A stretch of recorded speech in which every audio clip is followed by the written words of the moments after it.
Bismillah, walhamdulillah, wassalatu wassalamu ala rasulillah. Assalamu alaikum rahmatullahu wa barakatuhu. Урматтуу мусулман бир тууганым, бүгүн дагы сиздер менен сүйүктүү пайгамбарыбыздын насааттары тууралуу келген хадистердин катарын толуктап өтмөкчүбүз. Бүгүнкү токтолуп өтүүчү хадисибиз бул 37 хадис, ал төмөндөгүчө. Бул хадистин негизги максатына жана негизги темасына келе турган болсок, бул хадис бизди жаман ахлактардан кайтарып, бизди жакшы адеп ахлактарга баштайт. Жана ошондой эле биздин коомубузда канткенде ынтымактуулук, канткенде бактылуулук, канткенде бизде биримдүүлүк болот. Мына ушул тууралуу бизге баяндап берет. Бул хадис Абдуллах ибн Умар радияллаху анхума, Абдуллах ибн Умар, алыкырын Аллах таала разы болсун, айтат: أن رسول الله صلى الله عليه وسلم خطب الناس يوم فتح مكة فقال: Пайгамбарыбыз sallallahu aleyhi ve sellem Макканы фатх кылган күнү адамдарга хутба кылып, мындайча кайрылып айтат: Я أيها الناس, эй адамдар, إن الله قد أذهب عنكم عبية الجاهلية وتعاظمها بآبائها.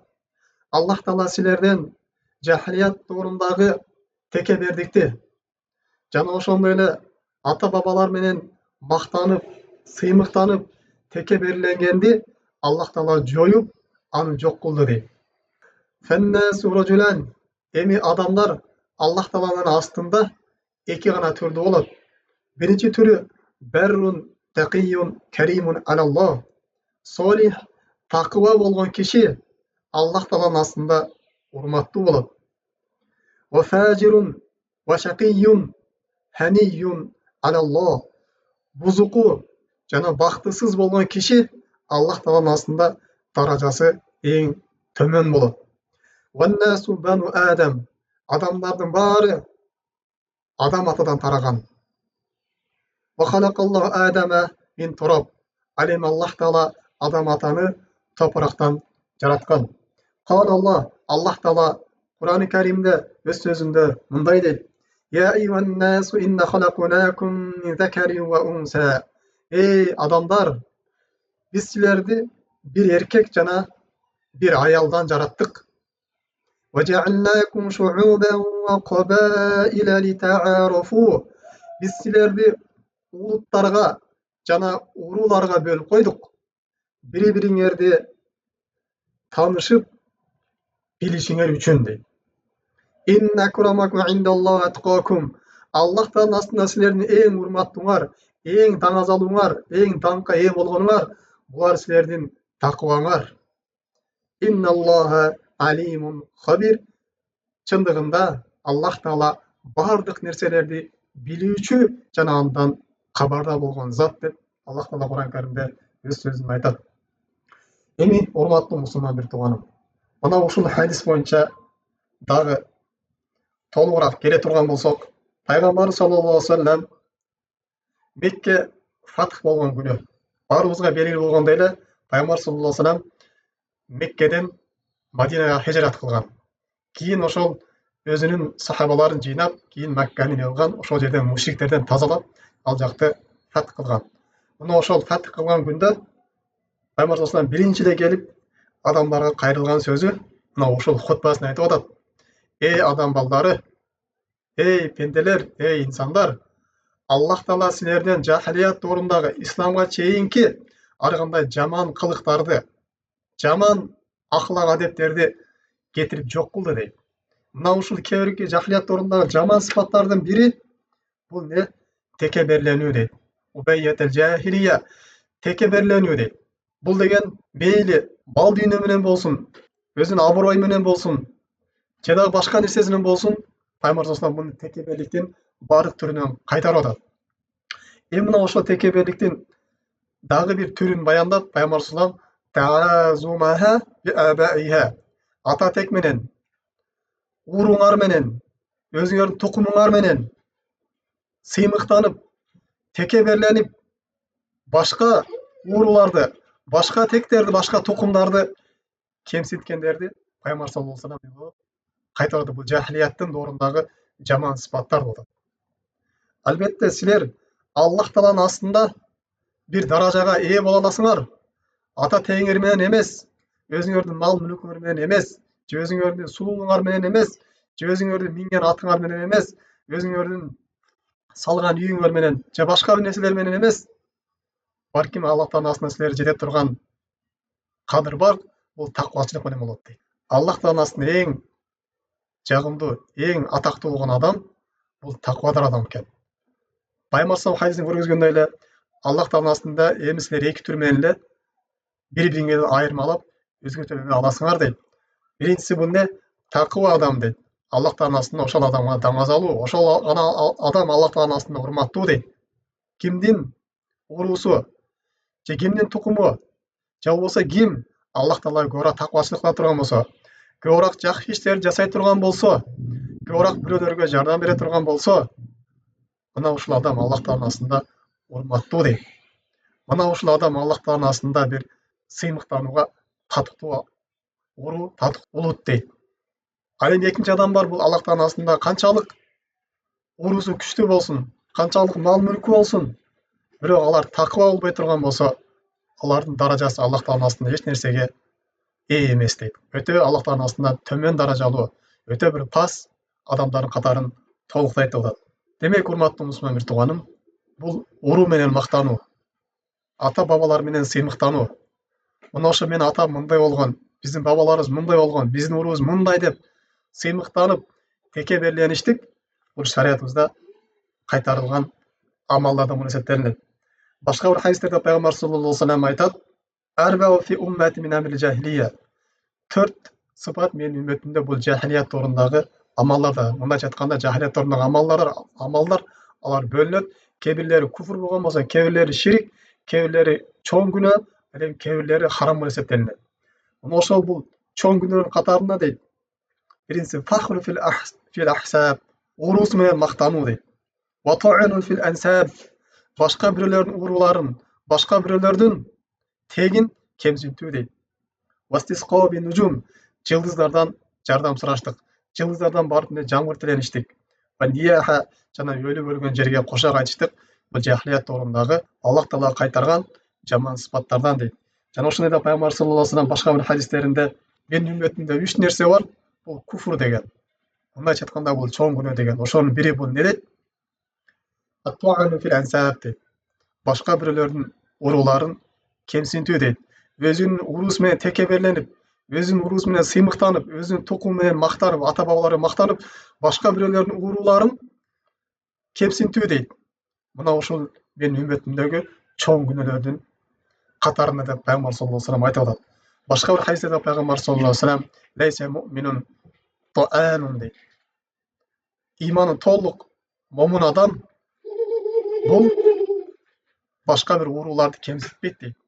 Башка бир урууларга сөз атпаган дейт.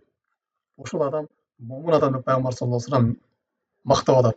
Башка бир хадистерде пайгамбар саллаллаху алейхи ва саллям ла янтахиян аквамун яфтахруна бириджалин иннама хум фахму жаханнам. Ушундай коомдор ата бабалары менен мактанып, текеберленип, сыймыктанганын таштабайбы дейт. Токтотпойбу дейт. Албетте алар жахилият торунун өлгөн аталары дозоктун күлүнө айланган дейт. Ошо дозоктун күлүнө айланган ата бабалары менен алар мактанабы дейт. Ошол нерсени ташташпайбы булар деп пайгамбар саллаллаху алейхи ва саллям ата тек менен сыймыктанып, текеберленгенди кайтарган. Бул текеберликтин бир түрү экен. Ата теги менен мактаныштык, өз тукуму менен, уруусу менен мактаныштык жана башка урууларды төмөн көрүштүк, аларды кемситиштик.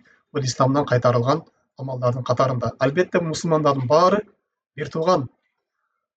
Аллах Таала Кур'ан Каримде иннамал муъминуна ихва, момундардын баары булар бири-бирине бир тууган деп Аллах Таала Кур'ан Каримде бизди, ислам дининде бизди мусулманды бир тууган кылган. Демек, экинчи бир мусулманга текебердик кылбаш керек. Bunun teskerincisi Peygamber sallallahu aleyhi ve sellem bizdi tavadu'a buyurgan. Sizler jönökөй болгула, карапайым болгула деген, текеберленмегиле деген. Бирок да урматтуу мусулман бир тууганым, эске алып кетчү маселе бул ата текти билүү шариаттан. Албетте бул ата текти билүү, өз санжырасын билүү, өз уруусун билүү, өз тукумун билүү биздин исламда өтө бир жогорку даражага коюлган. Пайгамбар саллаллаху алейхи ва саллям айтат: "Таалламу мин ансабикум силер өз санжыраңарды, тұқымыңарды, урыңарды білгіле, жана бири-бириңер менен силай рахим, туган урук катнашты кылгыла деген. Албетте туган урук катнаштык алар бири-бирине сүйүүнү күчөтөт. Жана силердин малыңарга береке алып келет. Кара малыңардын көбөйүшүнө себепкер болот. Силердин өмүрүңөргө дагы береке алып келет, силер өз уруңарды билгиле деген. Албетте бул урудан билүүдөн максат эмне? Бири-бирине туган урук мамиле катташтык кылуу. Жана ошол эле шариятта кээ бир маселелер бар. Мына ошол нерселерди билип алыштык. Ким ага махрам, ким ага намахрам. Ушул нерсени билип алыштык. Же болбосо ким анын урус тукуму, кимден мурас алыш, кимден мурас албаш керек. Ушул нерсени мына билип алуу эсептелинет. Жана да ошондой урматтуу мусулман бир тууганым, бул шариятыбыз кээ бир урулардан өзгөчөлөп койгон ооба. Кээ бир урулардан кээ бирлерди артыкчылап койгон. Аллах таала өзгөчөлүк берип койгон. Бирок ушул өзгөчөлүк берүүдөн бул алар бири-бирине текеберленүү, бири-бирине мактануу, бири-бирине сыймыктануу, бири-бирин кемсинтүү эмес.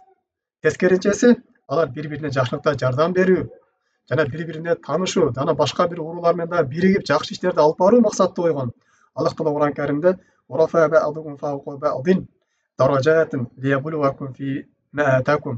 таала силердин кээ бириңердин даражасын көтөрүп койду дейт. Силерди сынаш үчүн дейт. Кимге Аллах таала берген ошол мал, мүлк, ата тек ушул нерселер менен кимге жакшы иш кылыш үчүн дейт. Эгер бай боло турган болсо кайсы бир уру ошол байлыгына шүгүр кылабы экен, кылбайбы экен деп.